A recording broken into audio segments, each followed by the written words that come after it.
Hello my fellow engineers and electricians, welcome back to my channel scholars लेन।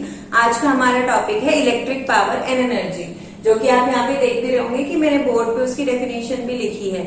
लेकिन इस topic को पढ़ने से पहले मैं आपको रिकमेंड करूंगी कि आप मेरी इलेक्ट्रिक करंट और वोल्टेज वाली वीडियो जरूर देखें, जिसका लिंक मैंने डिस्क्रिप्शन में दिया है। तो उनसे आपको हेल्प मिलेगी कंसेप्ट समझने में, और आपको अच्छे से बेसिक से कंसेप्ट समझ में आ जाएगा कि इलेक्ट्रिक करंट क्या होता है, वोल्टेज क्या होती है और फिर पावर और एनर्जी क्या होती है।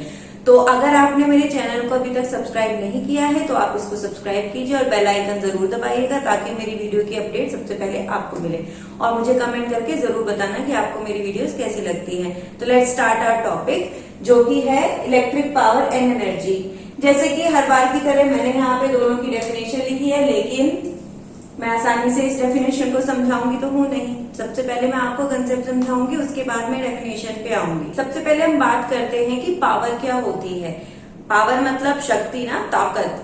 तो ताकत लगाने के लिए हमें सबसे पहले जरूरत किसकी होती है? एनर्जी की। अगर हमारी बॉडी में एनर्जी रहेगी तभी तो हम किसी चीज को ताकत से पुश कर सकते हैं ना, फोर्स कर सकते हैं ना। तो हमारी बॉडी में जितनी एनर्जी है उस पर डिपेंड करता है हम कितनी ताकत लगा सकते हैं।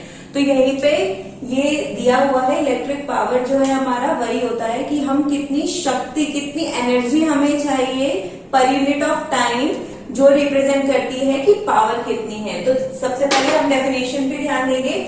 Power is the time rate of consumed, observed और delivered expended energy measured in watts. मतलब पावर वो होती है जिसमें पर यूनिट टाइम कितनी एनर्जी हमें लगानी पड़ रही है, उसको हम पावर कहते हैं, और इसको मेजर किया जाता है वॉट्स में। तो साइंटिस्ट जेम्स वॉट के नाम से भी आप इसको याद कर सकते हैं। नाउ हम इस डेफिनेशन से अपना जो फॉर्मूला है वो हम क्रिएट करते हैं। तो सबसे पहले देखते हैं डेफिनेशन हिंदी में क्या कहती है।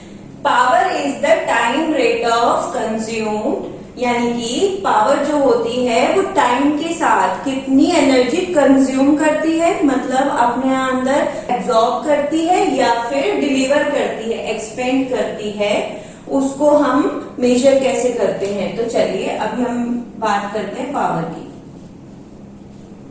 Is equal to energy per unit of time. जो हमारी एनर्जी होती है उसको हम जूल्स में मेजर करते हैं, मतलब इसकी यूनिट क्या है? जूल्स। और जो टाइम होता है उसकी यूनिट क्या होती है? सेकेंड। इसका मतलब जो पावर है उसकी जो यूनिट है वो है जूल्स पर सेकेंड, और इसको हम वॉट्स भी कहते हैं। अभी हम एक एग्जाम्पल लेते हैं बल्ब का, जो कि 15 वॉट उसकी रेटिंग है। पावर रेटिंग जो है उसकी 15 वॉट है। देखिए, हर इक्विपमेंट की अपनी अलग रेटिंग होती है। आप कोई भी सामान खरीदने जाते हो तो आप बोलते हो ना, इतने पावर का या इतने वोल्टेज का ये चीज दे दीजिए। कोई भी इक्विपमेंट, आप फैन लेने जाते हो उसकी पावर रेटिंग अलग होती है, कोई बल्ब लेने जाते हो उसकी पावर रेटिंग अलग होती है, ट्यूब हो गई, कोई भी छोटी सी भी चीज, इवन ए स्विच, जो आपका स्विच होता है उसकी भी रेटिंग अलग होती है। तो यहाँ पे मान लीजिए एक बल्ब लिया हमने, एक लैंप लिया, उसकी रेटिंग है 15 वॉट। तो इसका मतलब क्या है 15 वॉट का? कि वो 15 जूल एनर्जी एक सेकंड में कंज्यूम करता है। ठीक है। अब आप सोच रहे होंगे कि मैम कंज्यूम करता है का मतलब फिनिश कर देता है या उसको एब्जॉर्ब कर लेता है, लेकिन इसका मतलब ये नहीं है। तो हम पहले इस वाले लॉ को पढ़ेंगे। This is called law of conservation of energy. जो हमारा law of conservation of energy है वो क्या कहता है? Energy can neither be created nor be destroyed, it can only transform या फिर convert from one form to another form of energy. तो इसको मेजर हम करते हैं जूल में। तो इसका मतलब यह है कि एनर्जी को ना तो बनाया जा सकता है, ना तो उसको क्रिएट किया जा सकता है, ना ही उसको डिस्ट्रॉय, खत्म किया जा सकता है। उसको केवल एक फॉर्म से दूसरी फॉर्म में कन्वर्ट किया जा सकता है। यही हमारा कंसेप्ट है। इसलिए यहाँ पे जो एनर्जी है ये कंज्यूम जो हो रही है, इसका मतलब ये है कि ये जो बल्ब है हमारा, लेट्स सपोज यहाँ पे एक बल्ब ले लेते हैं। ये जो बल्ब है हमारा, ये क्या कर रहा है, जो हमारी एनर्जी है उसको कन्वर्ट कर रहा है हीट एंड लाइट की फॉर्म में। ठीक है, मतलब ये क्या करता है, इलेक्ट्रिकल एनर्जी को हीट या लाइट की फॉर्म में कन्वर्ट करता है। तो अगर आपने मेरी इलेक्ट्रिक चार्ज वाली जो वीडियो है वो देखी होगी तो वहां पे हमने law of conservation of charge use किया है और मैंने उस वीडियो में बोला भी था कि जब हम एनर्जी पढ़ेंगे तो वहां पे law of conservation of energy भी आता है। तो आई होप कि आपको ये वाला जो लॉ है वो समझ में आ गया होगा और जो ये कंज्यूम वाला पॉइंट है ये समझ में आ गया होगा।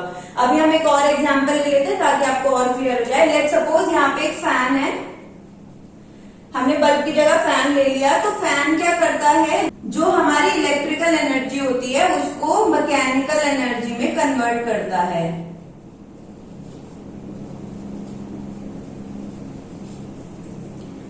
जो हमारा फैन है वो इलेक्ट्रिकल एनर्जी को मैकेनिकल एनर्जी में कन्वर्ट करता है।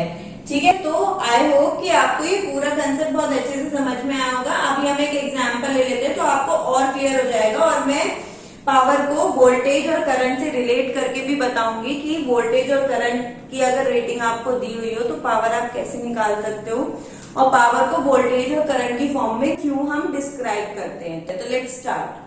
जैसे कि आप यहाँ पे लैंप का एग्जाम्पल देख रहे होंगे, लेकिन उससे पहले मैं आपको थोड़ा सा और क्लियर करके चलूंगी एनर्जी वाला कंसेप्ट, जो कि मैंने बताया था कि ट्रांसफर जो होती है energy one form to another. तो उसका मैं एक एग्जाम्पल आपको बताती हूँ। जैसे जो हमारे घरों में एनर्जी आती है, मतलब पावर आती है, उसके लिए पावर जनरेटर्स लगे होते हैं जनरेटिंग स्टेशन पे, जो मैकेनिकल एनर्जी को इलेक्ट्रिकल एनर्जी में कन्वर्ट करते हैं। या फिर मैं एग्जांपल लूं इलेक्ट्रॉनिक डिवाइसेस का, तो जो बैटरीज होती है हमारी वो केमिकल एनर्जी को इलेक्ट्रिकल एनर्जी में कन्वर्ट करती हैं। तो ऐसे ही एनर्जी का कन्वर्जेशन होता रहता है एक फॉर्म से दूसरे फॉर्म में। जैसे जनरेटर्स की बात करें तो वो मैकेनिकल एनर्जी को इलेक्ट्रिकल एनर्जी में कन्वर्ट करती है और मैंने आपको बैटरीज का एग्जांपल दिया है कि जो केमिकल एनर्जी को इलेक्ट्रिकल एनर्जी में कन्वर्ट करती है। जो हमारे मोटर्स होते हैं वो इलेक्ट्रिकल एनर्जी को मैकेनिकल एनर्जी में कन्वर्ट करते हैं। नाउ जैसे कि मैंने एग्जाम्पल लिया है एक लैंप का, तो यहाँ पे मान लेते हैं कि ये जो लैंप है इसका जो करंट है वो 3 एम्पियर है। ठीक है, इसमें जो करंट फ्लो हो रही है वो 3 एम्पियर करंट फ्लो हो रही है और जो पोटेंशियल डिफरेंस है, मतलब जो हमारा वोल्टेज है दोनों पॉइंट्स के बीच का, वो 15 वोल्ट है। मान लिया हमने ऐसे ही कि ये 15 वोल्ट है और ये 3 एम्पियर का करंट ले रहा है। तो मैंने आपको करंट वाली वीडियो में बताया था, इलेक्ट्रिक करंट वाली, कि उसका फॉर्मूला क्या होता है। करंट जो हमारा होता है Q/T, मतलब एक सेकेंड में कितने कूलम्ब चार्ज जो है वो फ्लो हुआ। तो यहाँ पे कितना है 3 एम्पियर, मतलब 3 कूलम्ब चार्ज हमारा 1 सेकेंड में फ्लो हो रहा है यहाँ पे। मतलब हर एक सेकेंड में 3 कूलम्ब चार्ज इसको फ्लो करना पड़ रहा है। अब जैसे हम वोल्टेज की बात करें तो हमारे वोल्टेज का जो फॉर्मूला है वो क्या है, वर्क डन अपॉन Q। मतलब एक कूलम्ब चार्ज को ले जाने के लिए, एक कूलम्ब चार्ज को फोर्स करने के लिए हमें कितनी एनर्जी की जरूरत पड़ रही है। तो यहाँ पे कितना है 15 वोल्ट, तो यहाँ पे 15 जूल अपॉन 1 कूलम्ब।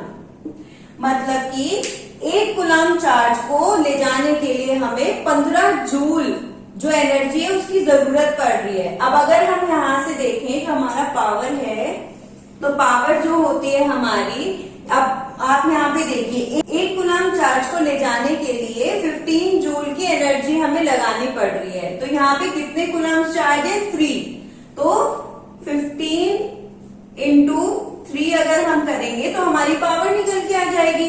तो 15 इंटू 3 होता है 45 वॉट्स।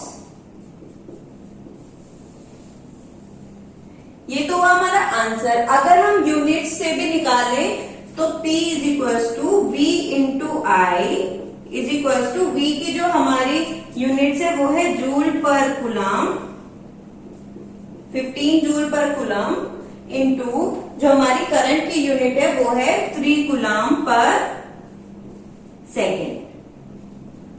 तो कूलम्ब से कूलम्ब कैंसिल हुआ तो 45 जूल पर सेकेंड हमारा पावर आ गई। और हमें पता है जो हमारा जूल पर सेकेंड है उसको ही हम वॉट बोलते हैं। तो 45 वॉट हमारी पावर आ गई।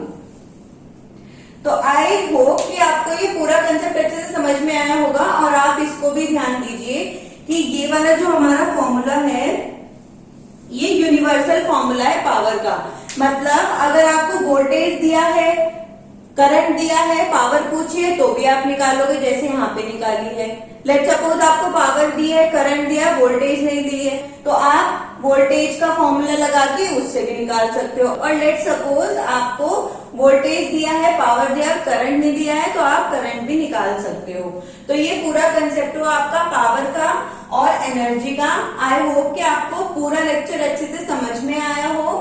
तो यही हमारा पूरा कंसेप्ट है इलेक्ट्रिक पावर और एनर्जी का। तो आप मुझे कमेंट सेक्शन में जरूर बताना कि आपको ये लेक्चर कैसा लगा, और अगर आपको कोई भी डाउट आता है तो आप मुझे कमेंट सेक्शन में जरूर पूछें और अपना फीडबैक देना ना भूलें। Thank you, keep watching.